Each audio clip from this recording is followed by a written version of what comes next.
కృపానిధివైన దేవ, మీ దివ్యమైన సన్నిధానమునకు వచ్చాం. మా జీవితాలకు అల్పైన దేవుడవు, ఒమేగగా ఉన్నవాడవు. మా జీవితాలను ఆరంభించేది నీవే, ముగించేది నీవే. మార్గమధ్యములో మాకు మేముగా తనువు సాలించే దౌర్భాగ్యపు బ్రతుకు మాకు రాకుండా నీకోసము నీ సాక్షులుగా బ్రతకడానికి సహాయం చేయమని, మహిమ పొందమని ప్రశస్తమైన మీ పాదాలకు నమస్కరిస్తూ, తల్లిదండ్రులు పిల్లలంటే ఎంత ప్రేమో, ఆ ప్రేమ ఆధ్యాత్మికమైనటువంటి విలువలు తెలుసుకున్నప్పుడు ఆ రెండవ ఘట్టములో ఎంత ఉన్నతమైనదో ఆ ప్రేమను పంచిపెట్టడానికి సాయం చేయమని, ఈ సందేశమనే బిడ్డలు, తల్లిదండ్రులు, సతీపతులు కుటుంబాన్ని కట్టుకోవడానికి ప్రయోజనార్థంగా పనికొచ్చేటందుగా మీ మాటలు మాకు అనుగ్రహించమని, లేఖనార్థమైన జీవితం మాకు ప్రసాదించమని యేసుక్రీస్తు నామమున ప్రార్థన చేస్తున్నాము తండ్రి, ఆమేన్. అందుకనేసి వాక్యము పూర్ణాంగీకారమునకు యోగ్యమనై ఉన్నది. ఆమేన్. Praise the lord. మనం బాగా గమనిస్తే ఈ దిన సందేశం 2వ తిమోతి పత్రిక 1వ అధ్యాయ భాగంలో పాఠ్యభాగం ఎంత గొప్పదంటే, వినడానికి చెవి కావాలి, గ్రహించడానికి హృదయం కావాలి, ఆ తర్వాత అంగీకరించే భాగ్యం దేవుడు అనుగ్రహిస్తాడు. అది ప్రకటన గ్రంథములో 1వ అధ్యాయంలో యోహాను భక్తునికి దేవుడు నేర్పించిన భాగ్యం. బాగా గ్రహించాలి. తిమోతి అనే బిడ్డ ఆసియాలో లేక ఆసియా ఖండంలో మధ్య భాగమున జననమైనటువంటి కుమారుడు. ఆ కుమారునికి రక్షణ ఎలాగా సంప్రాప్తమైంది అని అంటే, ఒక ప్రవచన రూపంలో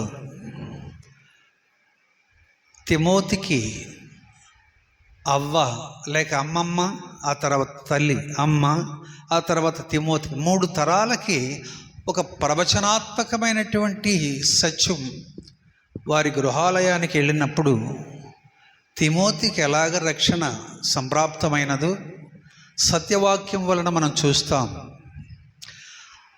ఆ తిమోతి అనే కుమారునికి ఉన్న దివ్య సాక్ష్యం ఏంటి అంటే, నాయన మీ తల్లిదండ్రులు ఎంత మంచివారో నీకు తెలుసు, మీ పిల్లలు ఎంత మంచివారు తల్లిదండ్రులుగా మీకు తెలుసువారు. నేను ఇప్పుడే చెప్పాను ఉపోద్ఘాతంలో, మా తల్లిదండ్రులకు 7 మంది సంతానం అయితే నాకు సంభవించిన శ్రమలు మిగిలిన వారికి ఎవరికి సంభవించలేదు.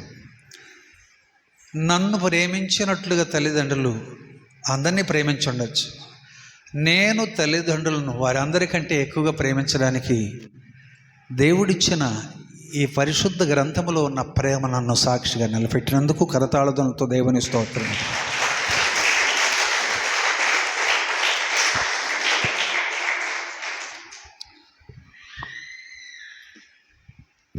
ఈ జన్మకి ఇది భాగ్యం.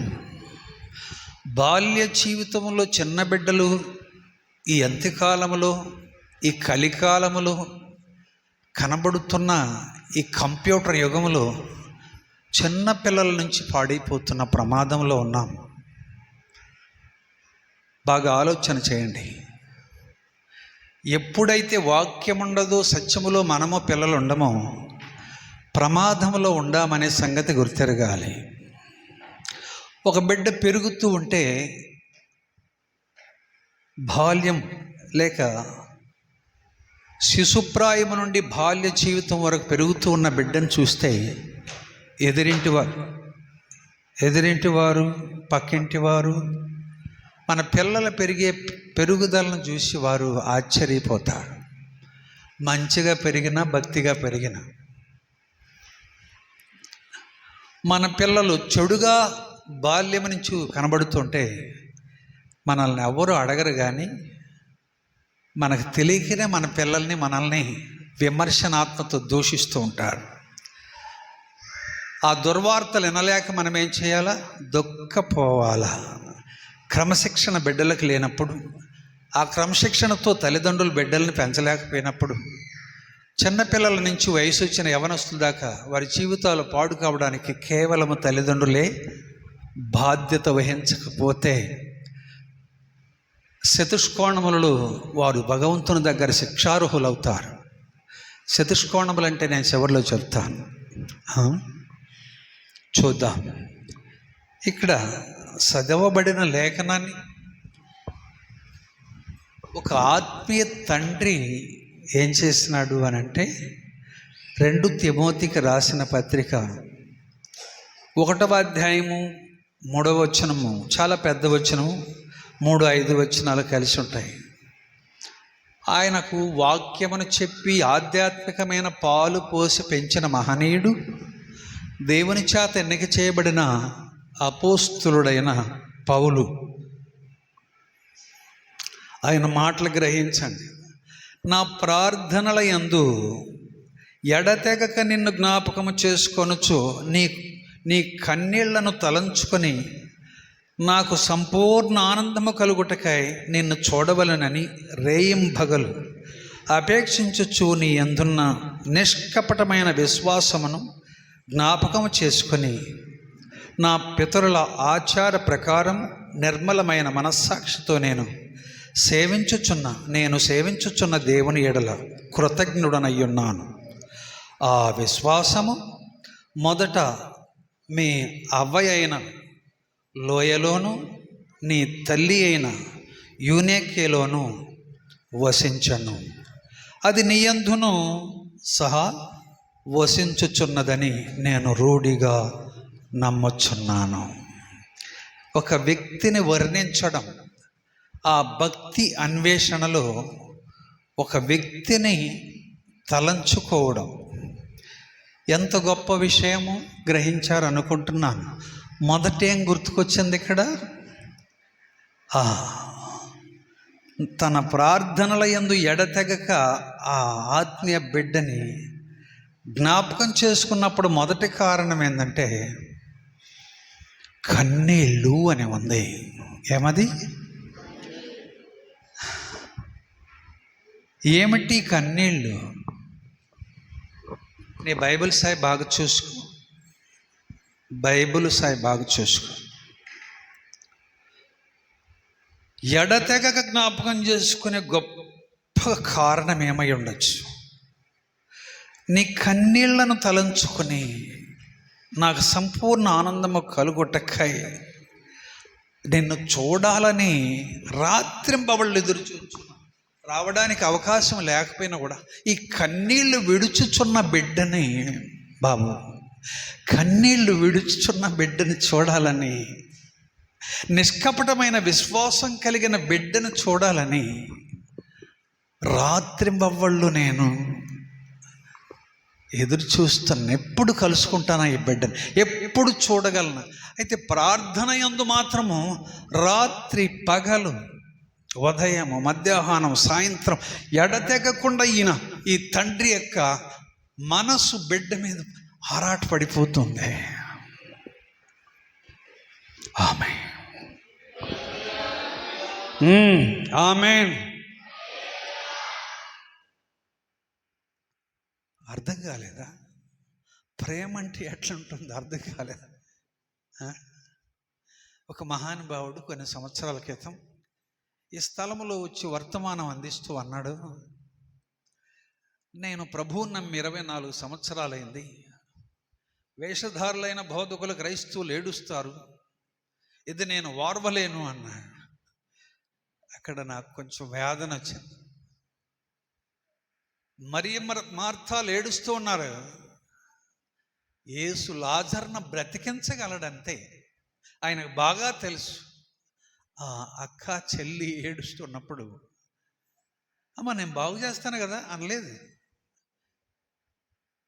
ఏకీభవించి ఏకమై మరియమ్మ మార్తలతో ఆయన ఏడుస్తూ ఆ చిన్న వచనం చెప్తుంది కదా, యేసు కన్నీళ్లు విడిచెను. ఆమె ఏమయ్యా మహానుభావ, యేసుదేవునికి ఎందుకు కన్నీళ్లు రావాలయ్యా అని మనసులో అనుకున్నాను. రాత్రికాలం పబ్లిక్ మీటింగ్ అయిపోయింది, క్రూసైడ్. ఉదయకాలమున నా సాక్షి జీవితాన్ని ప్రారంభించాను. ఒక కీర్తన పాడుతూ ఉన్నాను.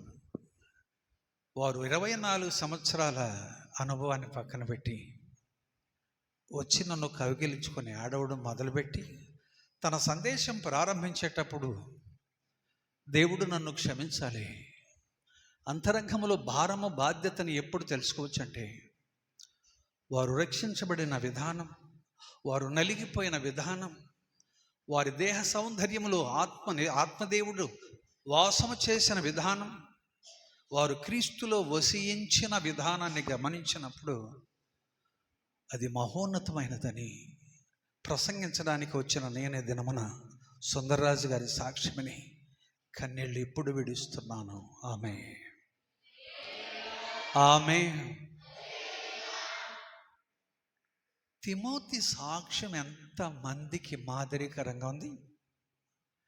నిష్కపటమైన విశ్వాసము వేరు, నిష్కపటమైన విశ్వాసం వేరు. ఆ గ్రంథాన్ని దగ్గర పెట్టుకొని చూడు, నేను చదివిన మాట. ఆ కన్యళ్ళనే కాకుండా నీ అందున్న నిష్కపటమైన విశ్వాసమును జ్ఞాపకము చేసుకొని నా పితరాచార ప్రకారం నిర్మలమైన మనస్సాక్షితో నేను సేవించుచున్న దేవుని ఎడల కృతజ్ఞుడనై ఉన్నాను. ఆ విశ్వాసము మొదట మీ తల్లికి తల్లి అయిన లోయ, అదే విశ్వాసము నీ తల్లి అయిన యూనికే లోను, ఆ తర్వాత అదే నిష్కపటమైన విశ్వాసము నీలో కనుగొంటిని నాయన కుమారుడా. ఆమేన్. మీ స్వరాలు తగ్గిపోయినాయా? Praise the lord. సంతోషం లేదా బాబు? ఒక బిడ్డ పెరుగుతున్న విధానం ఇక్కడ పెద్ద ప్రసంగాలు వద్దు. ఒక బిడ్డకున్న గుణలక్షణాలు. ఎవరో ఒక చోట ఒక సహోదరి నన్ను, అయ్యగారు స్త్రీకుండే గుణలక్షణాలను గురించి మీరు బోధిస్తూ ఉంటారు, ఏమనుకోకపోతే నాకు ఆ ప్రధాన స్థానంలో ఉన్న స్త్రీకున్న గుణలక్షణాల్లో ఆమె పేరుకు తగిన విధానాలు ఏమైనా చెప్పగలరా? ఆమె నన్ను రిక్వెస్ట్ చేసుకుంటుంది. పద్మిని ఇల్లాలమ్మ అన్నాను. ఏం పేరు? హస్తిని కాదు, పద్మిని అన్నాను. పద్మిని అంటే పరమార్థం ఏమిటి అంటే నాయన, పద్మిని అంటే ఆమెకుండే గుణలక్షణం. పద్మిని అంటే అర్థం పద్మము లేక పుష్పము. ఈ పద్మము అనే పుష్పం ఎక్కడ పెరుగుతుంది అంటే నాయన, లోతైన నీటిలో. ఆ నీటి నుంచి నీటి పైకి వచ్చి విరబూస్తే ఆ పుష్పము కొన్ని రేఖలతో విరబూస్తుంది. దాని అందము నీటిపైన తేలాడుతూ దాని సౌందర్యాన్ని వర్ణించడానికి దీని తామర పుష్పము అని కూడా అనొచ్చు. Praise the lord. దానికి ఉండే గుణలక్షణాలు ఏంటంటే, దాని చుట్టూ అందమైన రేఖలు విరబోస్తూ వికసిస్తూ ఉంటాయి. దాని మధ్య భాగంలో చిన్న మొగ్గ కనిపిస్తుంది. దానికి ఉండే సౌందర్యం ప్రపంచంలో ఏ పుష్పమునకు ఉండదు. అందుకని స్త్రీ జాతిలో పద్మిని ఇల్లాలు అంటే పరమార్థం అది. తెల్లటి వర్ణన, అందులోనే రోజ్, ఆ 2 రంగులు కలిగినటువంటి దాన్ని పద్మము. అందుకని భారతదేశమే కాకుండా ప్రపంచ దేశాలన్నీ కూడా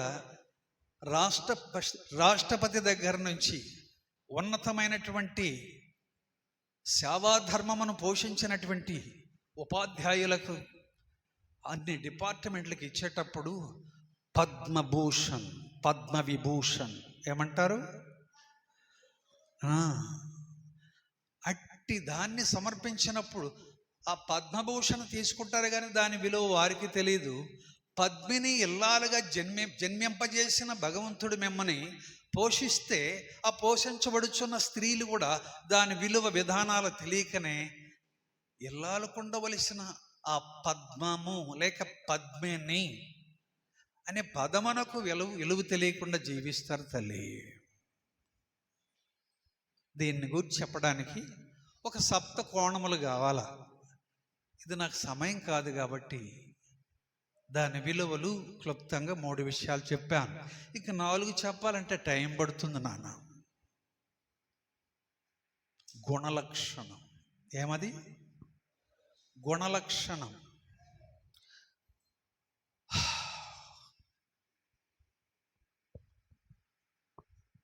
8, 11 వచనాలు కలిసి ఉంటాయి.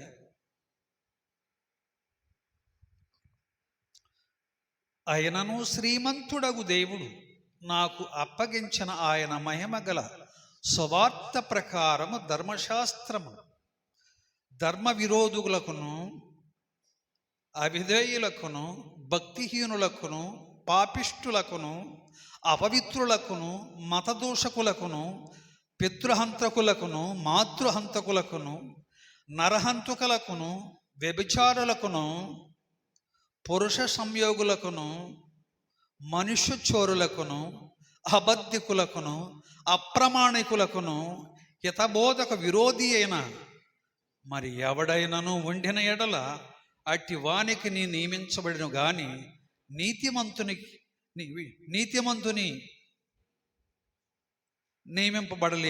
నీతిమంతునికి నియమింపబడలేదని ఎవడైనను ఎరిగి ధర్మానుకూలముగా దానిని ఉపయోగించిన ఎడల ధర్మశాస్త్రము మేలైనదని మనము ఎరుగుదుము. ధర్మశాస్త్రం మీద బడి తనుకులాడి విరోధిగా జీవిస్తున్న వారికి ఇక్కడ మనం చూస్తున్నాం ఎన్ని గుణలక్షణాలు పాడు కావడానికి, ఎన్ని రకాల పాడైన విధానాలు. ఆమె సందేశమయ్యే లోపల లెక్కలు చెప్పండి. అక్కడున్న శత్రు గుణలక్షణం నేను ముందు చెప్పాను. 5వ వచనం నాకు కంఠస్థం కాబట్టి మీకోసం చదివి వినిపించాలి. ఏమని? ఉపదేశ కుమారుడా ఉపదేశ సారమేదనగా అంటే పవిత్ర హృదయము నుండి, మంచి మనస్సాక్షి నుండి, నిష్కపటమైన విశ్వాసము నుండి కలుగు ప్రేమను జోడించాడు. అక్కడ త్రికరణ శుద్ధితో త్రిగుణ లక్షణములు కలిగినటువంటి దాన్ని ప్రేమ. పవిత్ర హృదయం నుండి వచ్చే పద్మిని ఇల్లాలు. ఆ ఇల్లాల పేరు మళ్ళా చివరిలో చెప్తాను. ఈ పద్మినికి ఈ త్రిగుణ లక్షణములు ఉన్నాయి అని అంటే భగవంతునికి ఈ గుణలక్షణములు కలిగిన స్త్రీకి భేదం లేదని అర్థం. ఆమేన్.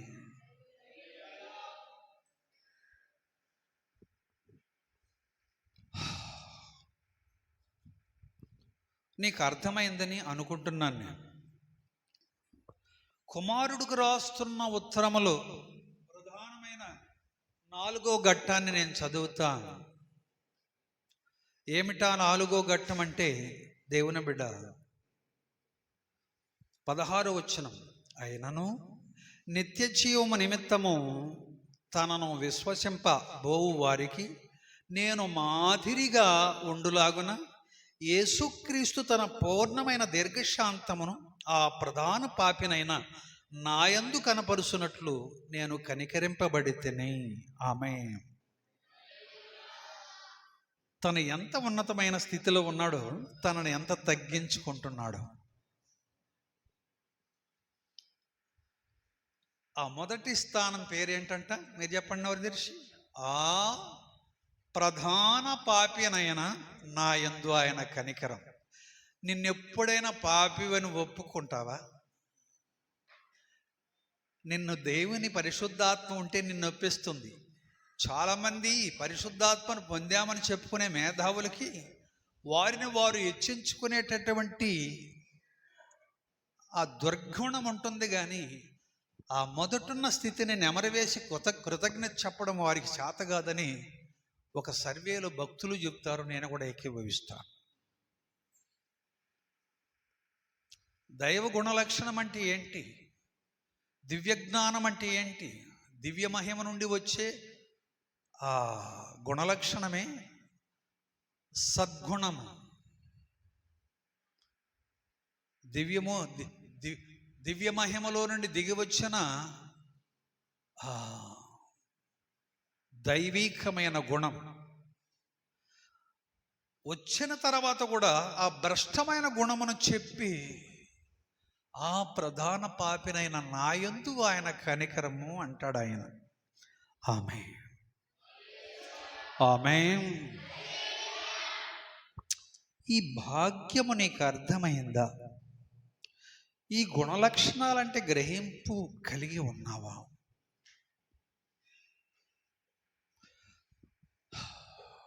తిమోతికి రాస్తూ, నేను ఉపదేశించాను నాయన, నీకు పండు తినిపించాను, కానీ సారమ విలువ తెలుసుకో. 5వ వచనంలో ఉంటుంది. పండు తినడం వేరు, సారమును ఆరగించడం వేరు. The fruit, the juice divide చేస్తే పండులో తొక్క ఉంటుంది, కొంత చెత్త ఉంటుంది. దానిలో నుంచి తీసి పక్కకి వేరే పాత్రలో ప్రవేశపెడితే సారం వస్తుంది. ఆ సారవంతమైనటువంటి ఉపదేశమును అంగీకరిస్తే పవిత్రమైన హృదయం రావడానికి అదే కారణం అవుతుంది. పవిత్ర హృదయం నుండి, మంచి మనస్సాక్షి నుండి, నిష్కపటమైన విశ్వాసము నుండి కలిగే ప్రేమ పద్మములో ఉత్పన్నమైనది, ఉద్భవించినది, పద్మినిగా పరిగణలోకి అనుగ్రహించబడినది. ఆమె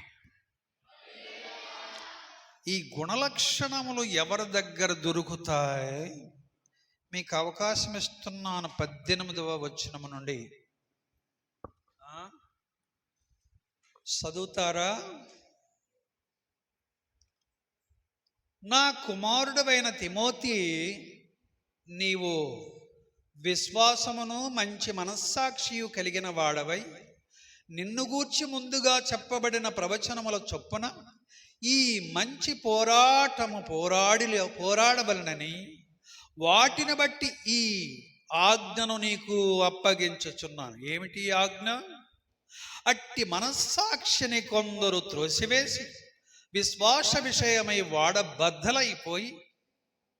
వాడబద్దలైపోయిన వారి వలె చెడియున్నారు.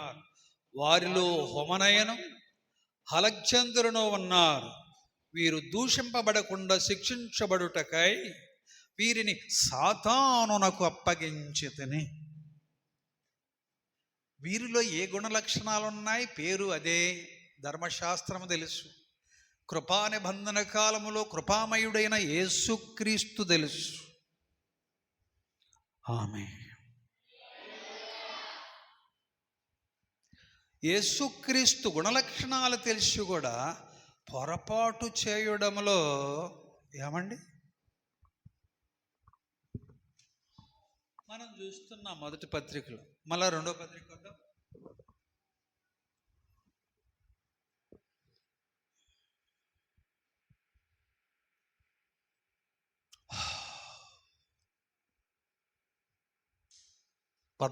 వచ్చిన నాయన, నీకు అప్పగింపబడిన ఆ మంచి పదార్థమును కుమారుడా నా వలన నేర్చుకుంటివి కదా. 4వ వచనములో 2వ పత్రికలో 1వ అధ్యాయంలో 14వ వచనం ఏమంటుందంటే, నీకు అప్పగింపబడిన ఆ మంచి పదార్థమును మనలో నివసించు పరిశుద్ధాత్మ వలన కాపాడుము.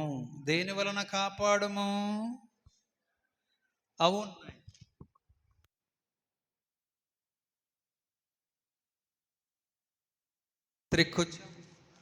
తర్వాత మొదటి పత్రికకి వెళ్ళాం, మళ్ళా 2వ పత్రిక దగ్గరికి వద్దాం. మంచి పదార్థం మనం భుజించుదాం. ఆమేన్. ఆ మొదటి పత్రికలో 15వ వచనం ఏం చెప్తుందంటే, వాక్యము పూర్ణాంగీకారమునకు యోగ్యమనై ఉన్నది. ఎవరైతే పూర్ణంగా అంగీకరిస్తారో అది వారికి యోగ్యమనై ఉంటుంది. దేవుని బిడ్డ, ఇది ఒక పదార్థం, అందరికీ పంచిపెట్టిన నిష్ప్రయోజనం. నా కుమారుడా, నీవు నా యొద్ద నేర్చుకున్నవన్నీ కూడా ఈ మంచి పదార్థములను అనేకులకు పంచిపెట్టము. ఆ మంచి పదార్థం అన్నాడు 14వ వచనం 2వ పత్రిక 1వ అధ్యాయంలో. 1వ పత్రిక చివరి వచనాల్లో దుర్మార్గులుంటే 2వ పత్రికలో చివరి వచనాలు నేను చదువుతాను ఇప్పుడు. ఆసియాలోని వారందరూ 15వ వచనంలో నన్ను విడిచి పోయరను సంగతి నీ వెరుగుదు, వారిలో ప్రొగెల్లు హార్మోగేనే అనువారున్నారు.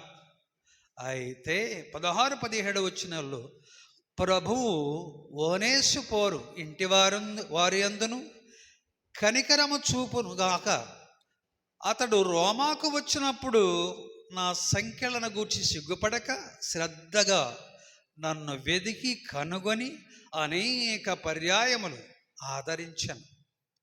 మరియు అతడు ఎఫెసులో ఎంతగా ఉపచారము చేశానో అది నీవు బాగుగా ఎరుగుదు. ఆ దినమందు అతడు ప్రభువు వలన కనికరము పొందునట్లు ప్రభువు అనుగ్రహించునుగాక. ఒక ఆదరణ లేకుండా సంఖ్యల మధ్య సరసాలలో ఉన్న వ్యక్తిని ఆదరించడానికి పలుమార్లు వెళ్ళినాడంటే అర్థమేంటి? ఇదే పదార్థం అంటే మొదటి పత్రిక ఆ పైన వచనములు మనం చూసింది. ఆ పదార్థమును ఎట్లా పంచిపెట్టాలనైనా ఒకసారి నా సైజు చూసి బాగా గమనించు. నీవు బాగా తిననటువంటి పదార్థం రుచికరంగా ఉన్నప్పుడు నీకిష్టమైన వారికి వడ్డన చేయాలన్న మనస్సాక్షి దేవుడు అనుగ్రహించిన దైవికమైన ధన సంపన్నత నీ దగ్గర ఉంది.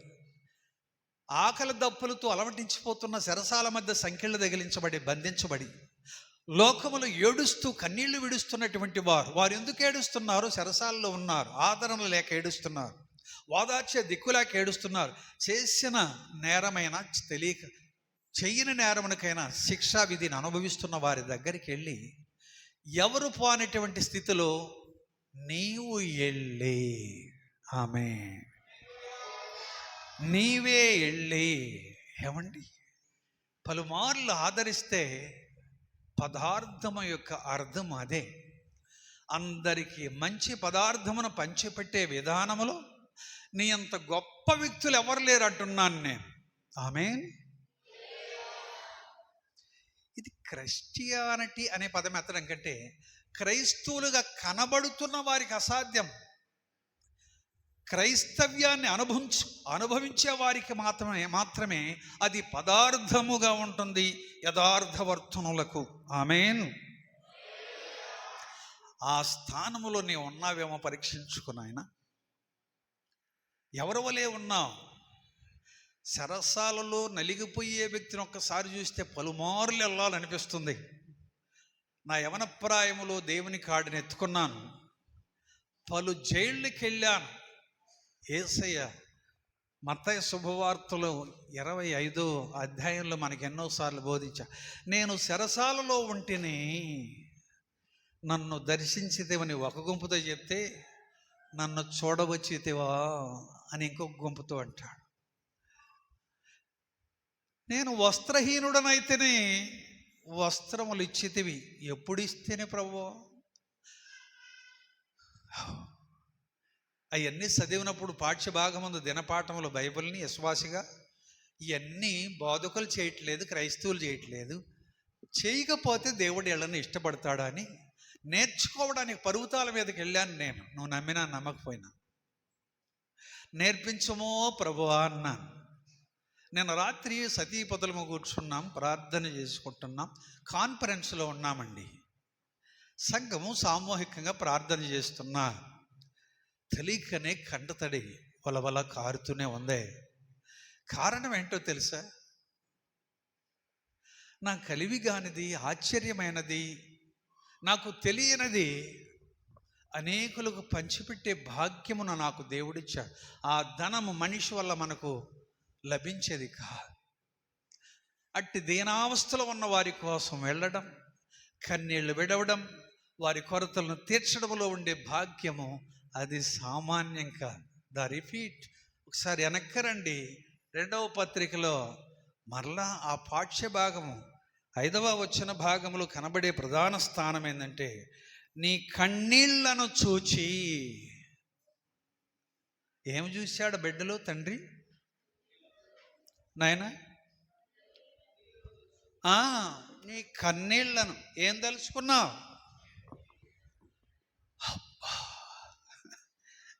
దేవుని బిడ్డ ఒక మరుగైన స్థలములోకి వెళ్ళి దొంగ దోపిడీకి వాడుకుంటాడు ఆ స్థలాన్ని. ఒక మరుగైన స్థలాన్ని ఇద్దరు స్త్రీ పురుషులు పాపిష్టి కార్యాలకు వాడుకుంటా. ఇది మనందరికి తెలిసింది. మనకు తెలియని భాగ్యం ఏంటో తెలుసా? అదేనండి, ఏలియా, నేను చూపించే పర్వతం మీదకి రా. అబ్రహామా, నేను చూపించే పర్వతం దేశంలోనికి రా. అబ్రహామా, నీ ఒక్కడైన కుమారుని తీసుకొని నేను చూపించే దేశంలో, నేను చూపించే పర్వతం మీదకి రా అంటే పోతా. వాళ్ళు పోయారు భక్తులు గనక. యేసయ్య పిలిచాడు. 12 మందిలో 3 ఏర్పడ్డారు. మనం రూపాంతరం చెందడానికి పర్వతం దగ్గర ఎక్కవలసిన అవసరత ఉందన్నాడు. ఎక్కి దిగిన వారు, రూపాంతరం చెందిన వారు 3 నేను కూడా పలుమార్లు నేను నివసించే ప్రదేశంలో అనేక పర్వతాలు ఉన్నాయి.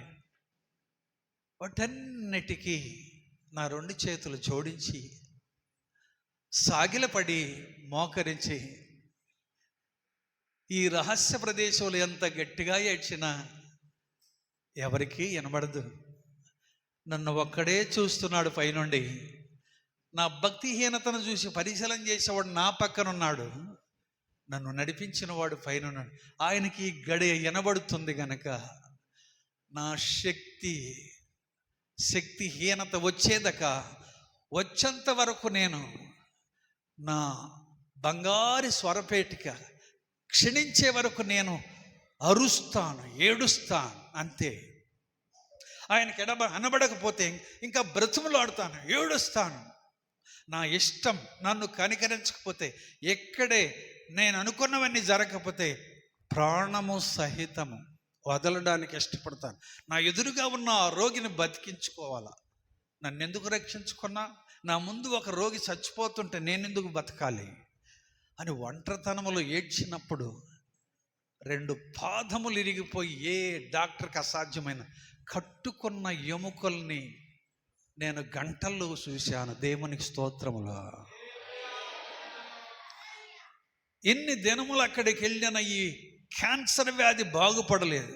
ఒక రాత్రంతా ఏడవడం మొదలుపెట్టినప్పుడు 3 మాసాల అడియార్ హాస్పిటల్లో బాగుపడని క్యాన్సర్ పేషెంట్ ఒంటరిగా కూర్చొని ఏడుస్తూ కన్నీళ్లు ఉడిస్తూ ఉన్నప్పుడు ఆ రోదన ధ్వనిని విని దేవుడు ఉదయకాలానికి క్యాన్సర్ వ్యాధిని ఒక్క రాత్రిలో తీసివేసి అంటే నా పక్కన లేడనుకుంటున్నావా?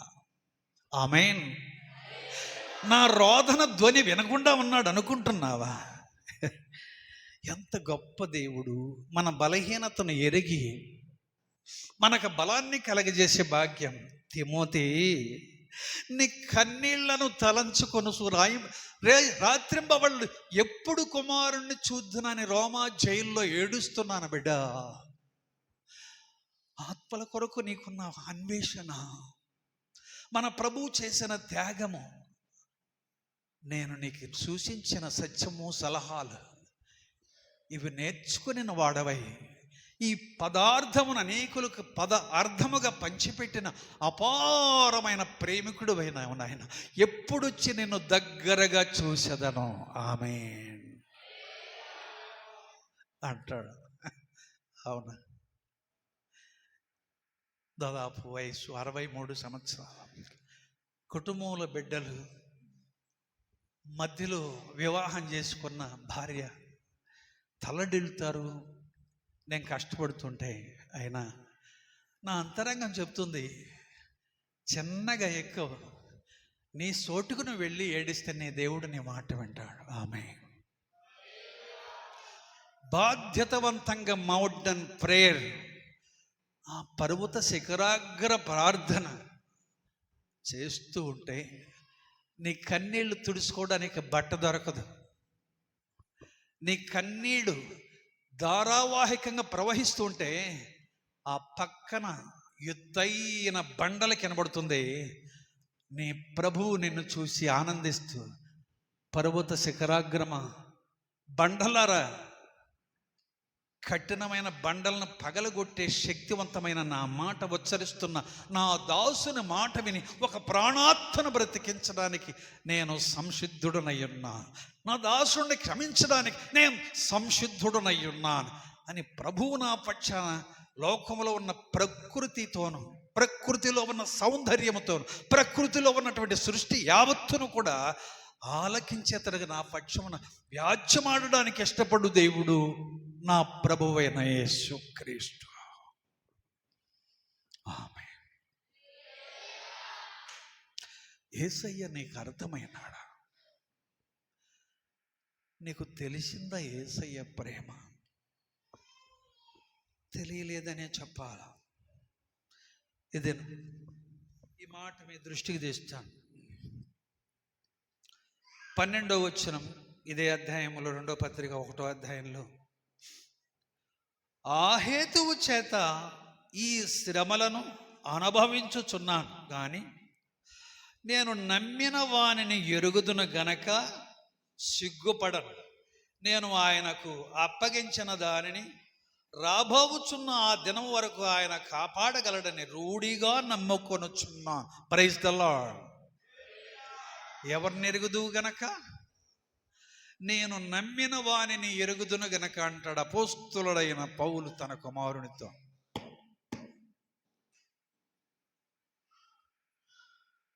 ఎవరు తెలుసు నీకు? లోకస్తుల్లో పలుకుబడి ఉన్నవారా?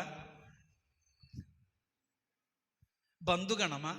ధన సంపన్నత కలిగినటువంటి వారా? నీవు నమ్మిన వానిని ఎరిగావా? యోహాను సువార్తికుడు రాస్తాడు, అద్వితీయ సత్యదేవుడవైన నిన్నును నీవు పంపిన ప్రభువైన యేసు క్రీస్తును ఎరుగుటయే నిత్య జీవం. ఆమేన్. నిత్య జీవం.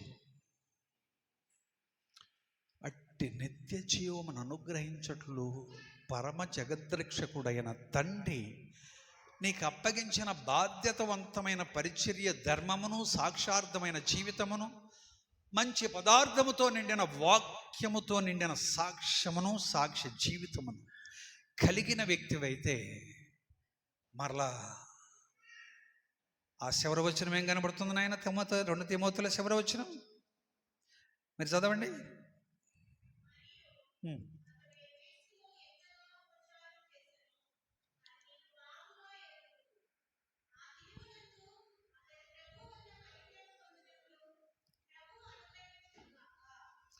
ప్రభు అతన్ని ఏం చేస్తున్నాడు నాయన? ఈ మనస్సు నీకుండాలి. ప్రభువు అనుగ్రహించునుగాక. ప్రభువు కనికరము లేకపోతే మనం కూడా పాపిష్టులమే, పలగాకులమే. పలుమార్లు లోకములోకి వెళ్ళిపోతూ జారిపోతూ ఉన్న మనం కూడా ఆయన కనికరము లేకపోతే, ఆయన అనుగ్రహం లేకపోతే ఈ రక్షణ భాగ్యం సొంతం అవుతుందా నాయన? ఈ శ్రమానుభవములో పాలివాడైనట్లుగా పై భాగములో మనం చూస్తాం. పాలివాడవు కమ్ము తిమోతి, ఈ శ్రమానుభవములో పాలివాడవు కమ్ము. శ్రమ వద్దని తోసేసిన వాడెవడు భక్తుడు కానేరడు. శ్రమానుభవములో నుంచి నడవాలంటే క్రీస్తు శిలువ దగ్గరికి రావాలి. ప్రభువైన యేసుక్రీస్తు 2000 సంవత్సరాల క్రితం ఆయన జననమై మరణమయ్యే ముందుగా ఆయన దీర్ఘశాంతమైన ప్రేమ, ఆయన సంపూర్ణమైన సత్యము చెప్పితే అర్థమవుతుందని చెప్పేసి లేదు. ఆయన అలాగ తెలియచేస్తూ ప్రబోధిస్తూ నలిగిపోతూ శ్రమ తప్ప సుఖమెట్టిదో ఎరగని ప్రభు యేసుక్రీస్తు భూలోకంలో ఆ సుఖమెట్టిదో ఎరగకుండా శ్రమజీవిగానే కొనసాగాడు. ఆ మహామహిమగల మోక్షమును విడిచిపెట్టి వచ్చిన దేవుడు, దైవ కుమారుడు, దైవమానవుడిగా శిలువఛాదనం శిలువ మీద ఏలాడదీసి ఆయన పాదములకు శిక్ష విధించినారు. ఆయన పాదారవిందములకు నమస్కరించవలసిన కరుడు గట్టిన చేతులు, ఆయన పాదములకు వారు మేకులను దింపారు, బెగగొట్టారు. చూడనొల్లని స్థితిలో ఎంత సౌందర్యవంతుడో ప్రపంచము వర్ణించిన వర్ణాతీతమైన మహానుభావుడు ఆయన. భూలోకంలో కూడా చూడ్డానికి నేత్రాలు సరిపోవు. ఎంత చూడగలుగుతావో నయనానందం ఆయన చూస్తే. అలాంటి వ్యక్తిని చూడనొల్లని స్థితిలో సొగసైనను స్వరూపమైనను కానరాకుండా, కనబడనివ్వకుండా ఆయనను చిత్రవధ చేశారు. ఆయన సౌందర్యం యొక్క తేజస్సును ఏమండి ఓ భయంకరమైన స్థితిలో పిడుగుద్దులతో గుద్దారు, గడ్డ బెంటుకలు పీకేశారు, బల్లెముతో పొడిచారు,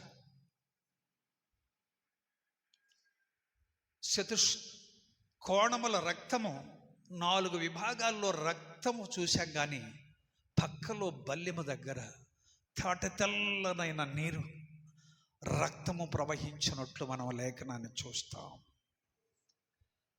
ఒకడు ఆత్మ మూలముగాను నీటి మూలముగాను నూతన జన్మానుభవములో జననమవ్వాలని లేఖనము మనకు సాక్ష్యం ఇస్తూ ఉన్నాయి. ఇంత గొప్ప భాగ్యం ఇచ్చి సిలువ నుంచి ఆయన మనల్ని శిరస్మరణీయంగా రక్షించుకున్న మహోన్నతుడైన సిలువ ప్రేమను రుచి చూచి దానిని ప్రకటించడములో 7 గుణలక్షణములు. గట్టిగా చదువమ్మా. 3వ అధ్యాయం 2 తిమోతి పత్రిక. నా కుమారుడువైన తిమోతి,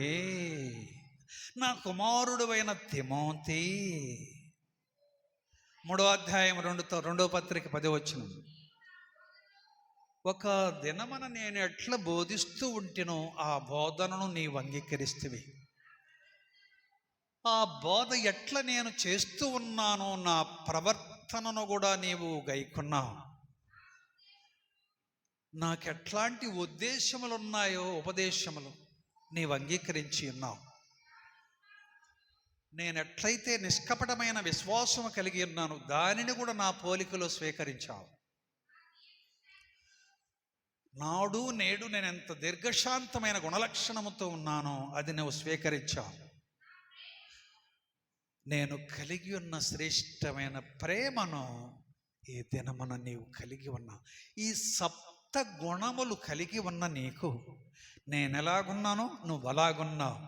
నేను ఎలాగున్నానంటే మన రక్షకుడైన ప్రభు ఎలాగున్నాడో ఆయనలాగా మనము ఈ శ్రమానుభవంలో కనబడుతున్నాము.